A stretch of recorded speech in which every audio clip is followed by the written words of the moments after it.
Okay, class, we're going to cover chapter 15.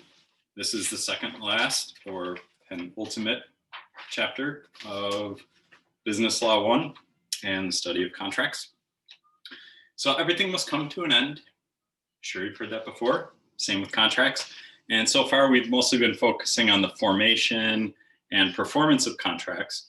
Now we're sort of going to continue with the performance of contracts, but the end or the winding up of contracts. And think of the end of a relationship and how it can get ugly. Well, that's how some of the cases we're going to talk about end up. It doesn't have to be, though. We're going to try to study how things go wrong and how to avoid that. And communication is an important thing to focus on when it looks like things might not work out according to plan. There's the duty or implied covenant of good faith. We've talked about that a lot, mostly with contracts, but also in some of the early chapters. And that is that, there's a certain amount of trust involved in a contract with someone. And we've studied things that aren't related to trust, the elements like consideration or reliance, things that make a contract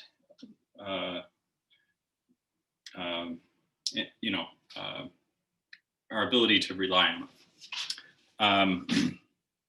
So other than that, we do trust people. And so a lot of business contracts, you develop a relationship with someone and you sort of see that they're reliable, or the person has good credit. That's an objective way to look at someone you're engaging a contract with. If they have a history that is public that you can look up on Experian or one of the credit check agencies. So looking at discharge of performance or non-performance, there's a range there. And so the first thing the book talks about is that range, and we've got full performance. For example, Ralph does a fine job with plumbing Betty's new bathroom, and she pays Ralph the full price. That would be everyone's happy, the contract worked out like it was supposed to. Then on the other end of the spectrum, we've got non-performance or a material breach. For example, Ralph does nothing or just maybe takes out the faucet and doesn't finish the job. Betty owes nothing in that case. But a lot of times what you find in the middle is substantial performance. And we want to look at what happens there. And under common law, under the old common law, that you wouldn't be entitled to anything. And actually the UCC supports that take on it. But under the Restatement Second and modern common law, there's restitution or damages available, even if there's just substantial performance. And I want you to think of the case that we talked about where an agent had performed getting financing, but the agent wasn't licensed. And in that case, the court sort of applied that idea of equity. And yeah, you're not licensed to perform the duty, but you did a lot of work, so we're going to give you some compensation for that. And that's what the common law supports now. Now, when you can anticipate, you can sort of predict that a breach is going to happen. There's the writing's on the wall, for example.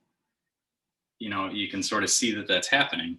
Well, as the person who may breach, you might want to check in with the other party of the contract. Or if you're the other part of the contract and you suspect that maybe you watched in the news that there's a shortage of onions or something, you might want to check in with the person you have the contract with onions for, because you heard on the news that it might be difficult to provide those. So, here's where it's good to communicate, because you can limit damages. And as the common law is developing, we see that the parties actually have a duty to mitigate damages when they see things happen. So I'll give you an example from the book. This is a case from Great Britain in 1853, Hochster versus de la Tour. And in that case, de la Tour had contracted with Hochster to be a courier. Now, a courier I use a lot in my legal practice. It's someone who runs things around more quickly than the post office or UPS or something like that. If it's someone local, another law firm, we maybe send out a courier to deliver something that day immediately. And in this case, De La Tour said they had contracted with Hochster back in April, and then Hochster was supposed to start in June. And in the meantime, De La Tour said, we don't think we're going to need your courier services, so we're canceling the contract. And Hochster said, well, sheesh, that was supposed to be a few months of employment for me. What am I going to do? Hochster goes and works for another courier, a company that needs a courier, and he gets employment starting in July. Well, the contract with De La Tour, the defendant, was supposed to start in June. So Hochster missed out on the income that was supposed to start in June. And he sued De La Tour. And initially, De La Tour was saying, well, he wasn't ready for employment in June because he had contracted in July, and that ate into the time that we needed him during the summer. And the court said, well, no, a party has a right to inquire about whether there's going to be a breach, and parties have a duty to mitigate damages. So what was Hochster supposed to do, the court was thinking?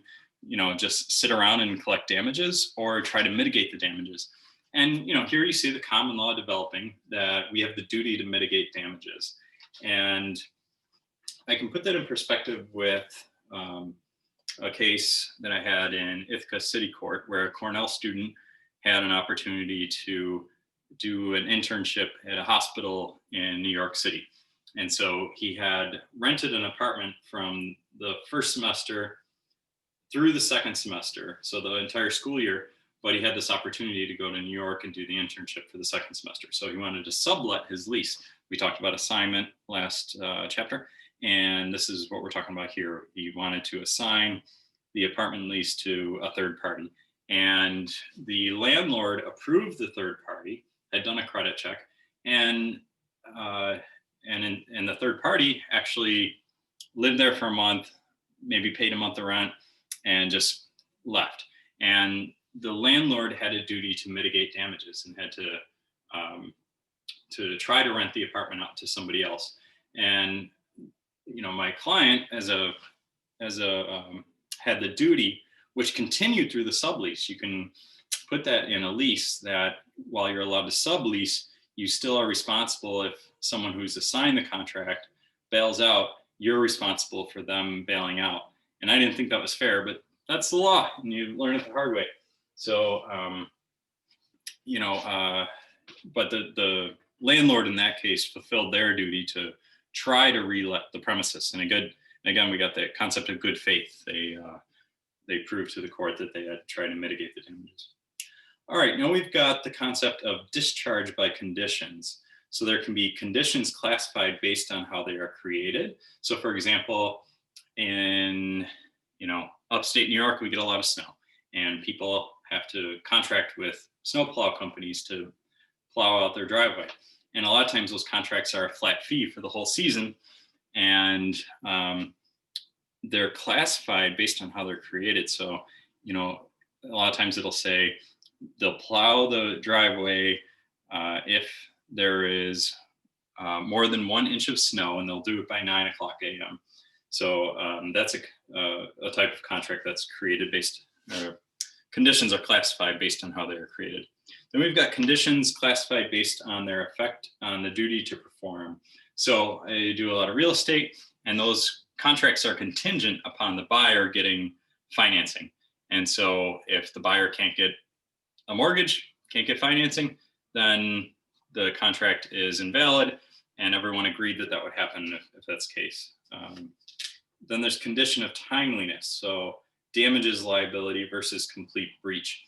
And in those cases, you put time as of the essence. And a lot of real estate deals, again, they have that provision in there because financing is dependent on a lot of factors. A bank, when they give a loan to someone, considers what the federal interest rate is, for example, or they consider what someone's credit, what their credit is at the time.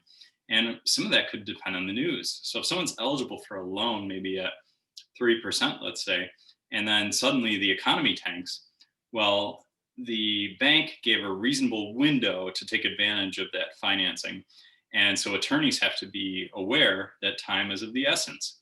And if we can't do the closing before that date, the bank can say, based on what the economic conditions are at the time, that they're not going to finance the purchase of the house because they're short on cash. The lender is short on cash. So those have deadlines, and that's when time is of the essence. Then we've got condition that party must be satisfied. So you might see something where it says, there's an offer and it says, you're satisfied or you get your money back. Now there's the objective standard there. So, someone might not be satisfied with something because they just have high standards and they're unreasonable. So the standard in that is an objective one. We have the good faith standard. So just avoiding your subjective satisfaction isn't a way out of paying the duty in that case. So for example, restaurants a lot of times want to satisfy their customers. They want them to come back. And sometimes things, someone doesn't like something, it's very subjective. And a lot of times they'll either take something off the bill or they'll offer something in satisfaction of that. And that sort of brings us into the next concept, which is discharge by agreement of the parties. So we've got mutual rescission, and that's the best way to do it. If you can have a business relationship with someone where if something doesn't work out, you just mutually agree to work on, to move on. And, in that case, you can continue to work together because you both seem like reasonable people. There can be a waiver. So for example, I talked about if a landlord takes payments late, and in the lease it says there's a late fee, but the landlord doesn't enforce that, they just keep taking the payments, then someone can get lazy and they can say, oh, I'll pay on the 6th, and then they pay on the 7th, and then the 10th. And, if the landlord never asks for that late fee, there can be an implied waiver of that. Now, you can cure that by putting that in the original contract that if someone doesn't enforce a late fee, that it's not a waiver. We're going to talk about that at the end of the chapter with one of the cases. And then, like I was saying earlier, we could have a substituted agreement or a novation. We call it a novation when a contract is modified with a substituted agreement. So, we talked about in the last chapter, someone maybe had a $5,000 loan and they were supposed to pay by November 1st. And it's modified because someone says, oh, I really need the money by October 25th. So I'll take $2,500 instead of $5,000. That's a novation. That's an accord and satisfaction. And that's a fair way to end a contract. If somebody really needs the money earlier in time, then the obligee can say, I'm gonna forfeit some of the money because I want to get it earlier. And that's consideration, like we talked about in chapter 11. All right, discharge when performance becomes impossible or very difficult. Think about in the times of COVID. There's a lot of contracts that just aren't going to be practicable under the circumstances. So we've got a breach, arguably, and the goal is for people to move on and mitigate damages.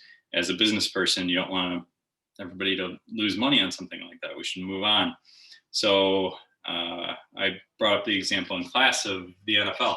The NFL is playing their games, so players and the owners are still enforcing their contracts, but there's no people in the stands. So the owners have contracts with vendors, for example, to sell popcorn or whatever, and there's just no one to sell popcorn to. So you can kind of see that coming, and what you do is you try to mitigate the damages and stop someone from trying to set up their vending, spending all the money to set up their vendor stand, and tell them to open up somewhere else and mitigate the damages.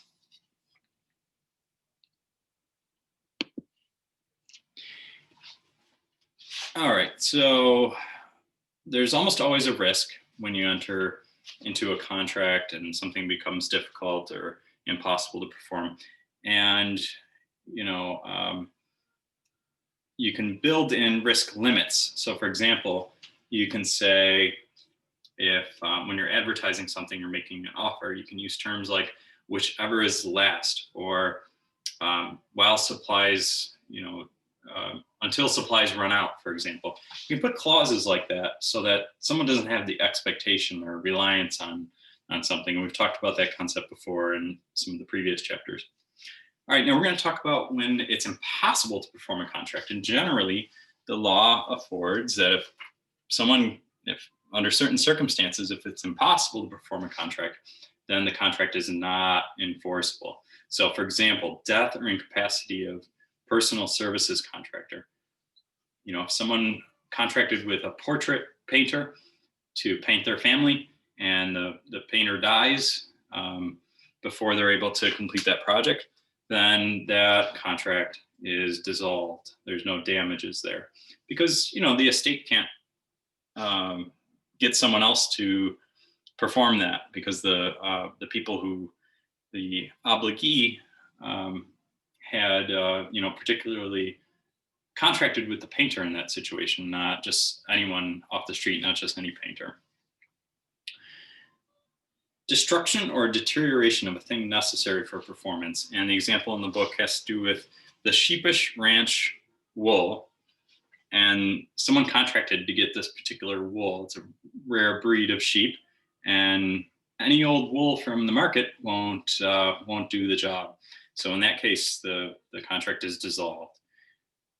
Performance prohibited by government regulation or order. And so, think of supplements, for example. Those are regulated loosely, but sometimes the government can say, "Oh, we found out this one is very harmful." So think of like something like creatine or some steroid or something, and they find out that it's harmful, so they make it illegal. Well, those contracts are not going to be enforceable.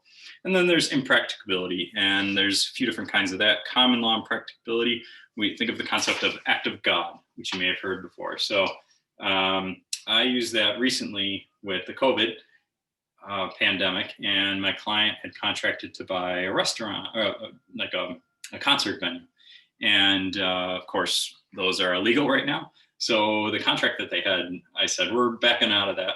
And what we ended up getting was a deal we couldn't refuse, because they knew that this was considered an act of God and the contract wouldn't be enforced. We got a great deal on a concert venue, and we're going to use it for what we can under the COVID restrictions and do our best. But we were able to really save a whole lot of money, and hopefully it'll work out.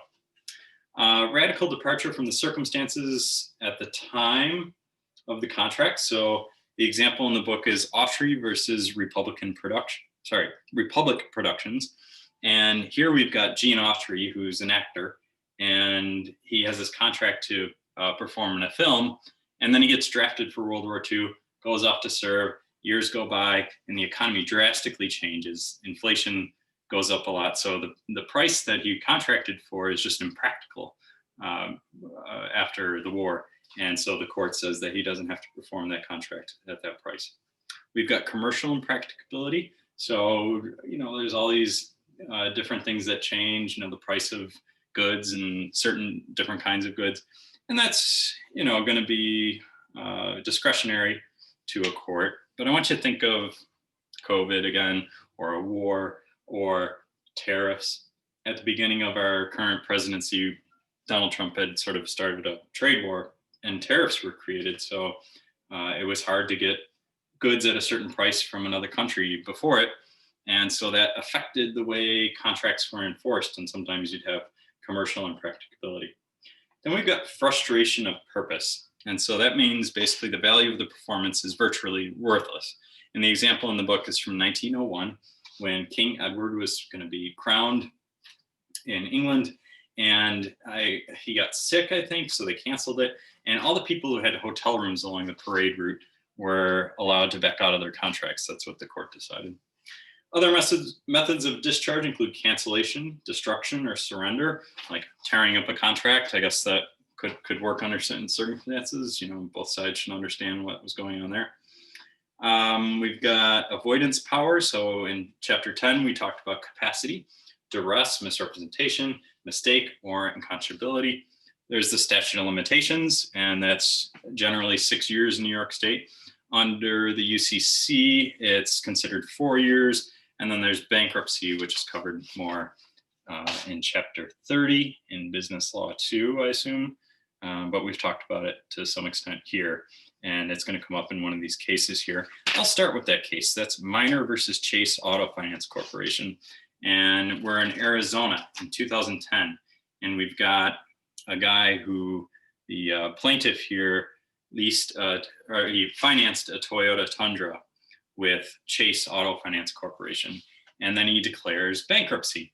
And Chase, the contract with Chase said that there's a clause in there that says if they accept late payments, there's a non-waiver or no unwritten modifications clause. So in other words, they can say, what they did in this case was the guy declared bankruptcy, and they had the right to repossess the vehicle because he's missing payments. But instead, they were so far along in the bankruptcy as far as getting any money from him. And they figured he probably still wants this truck. He's got some businesses that he still wants to do. So they said, we'll let you keep the truck. We won't repossess it if you keep making payments. And the clause in that case, let's see. There was a clause in the contract that said, you agree that if we accept monies and sums less than those due, make extensions of due payments under this contract, doing so will not be a waiver of any later right to enforce the contract terms as written. And then all the agreements between us are set forth in this contract, and no modification of this contract shall be valid unless it's made in writing. And so when they said that in the initial contract, and then they sent him a letter saying that, we're not going to repossess it right now, just keep making payments, they essentially turned it into a rental agreement. And he interpreted that as he could keep the truck and payments toward it would be owning it, but the court ruled against him. So not crazy about that case, but that is the current law, at least in Arizona of 2010. All right, another case is TA Operating Corp versus Solar Applications. That's Texas in 2005. That's a company that's building truck stops. Okay, so it's a bigger operation. They got to get gas tanks under the ground and a store and bathrooms and all kinds of stuff. And in that case, they ran into a situation where they needed to spend a little bit more money to make all the agreements of the contract, and they ran out of the contract price. So they modified the contract, but the plaintiff needed to borrow money to give to the construction company, and they weren't able to do so because the construction company had put a lien on the property saying that you owe us this amount of money, and so they couldn't get financing. But the contract said they weren't going to put any liens on the property. So they contemplated that when they went into the contract, and the court ruled in favor of the truck stop company, saying that they frustrated the purpose of the contract, that provision, by doing a lien against the contract. So they basically caused their own problem.